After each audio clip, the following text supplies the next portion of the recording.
Good afternoon to everybody.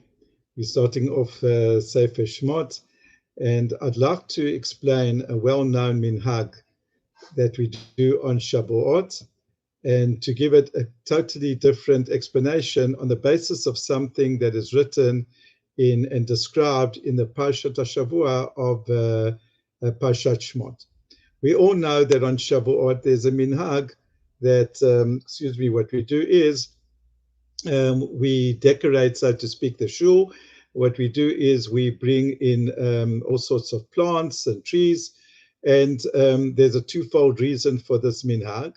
The one reason is because at Matan Torah, the Torah tells us that even though it was given in a desert, but HaKadosh Baruch Hu brought rain, so to speak, onto the mountain.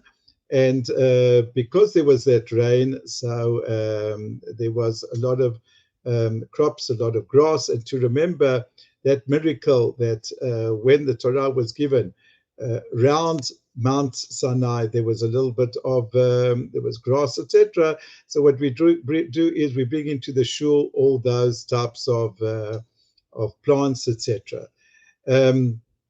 So the second reason also is that's a time of the Bikurim. So that's why we bring in also bring in fruits. The Gemara in Masechet Rosh Hashanah says that on Shavuot is a time in which it's a Yom Adin, it's a Rosh Hashanah, so to speak, for fruits. And therefore the Minhag developed that to remind us of that state of Rosh Hashanah on Shavuot, the Rosh Hashanah for fruits. So therefore, what we do is we bring fruits into the shull.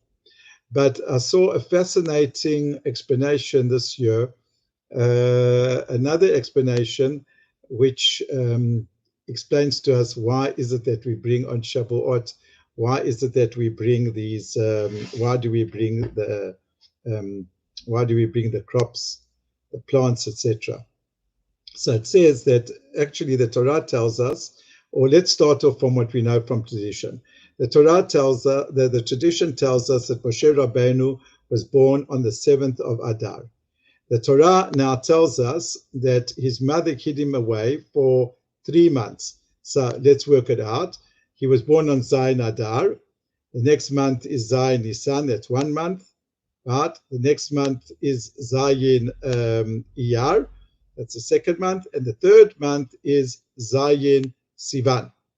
So Zayin Sivan, she could hide him, and what she did was that she made a basket from him that we spoke about last year. Why is it that she particularly made a basket, and why wasn't Moshe's father involved? I'll go upon him to get back to the point. She made a basket, and what she did was she hid him in the reeds. So when did that come out? I just finished saying that it came out on the 7th of Sivan. The 7th of Sivan is the time of Matan Torah. So what this minhag then, according to this explanation, is saying is that on the time of Matan Torah, what we do is we remember through this minhag of bringing plants, bringing reeds, bringing something that grows. We remember and commemorate the great miracle of Moshe's mother making a basket out of reeds and therefore enabling that the Torah actually to be given. And here we see something that we all know about, the difference between Pesach and between Shavuot. On Pesach, what we do is we hide the identity of Moshe Rabbeinu, and we only give acknowledgement to HaKadosh Baruch Hu for what he did. But on the other hand, when it comes to the Torah, here Moshe Rabbeinu looms large. And what we have always, whenever we speak about Torah, we dafka don't hide, but we always emphasize and we always reveal and accentuate the role of Moshe Rabbeinu in Matan Torah. When we lift up the Torah, we say, V'zot HaTorah shesam Moshe lifnei bnei Yisrael. We speak about Moshe Rabbeinu's role.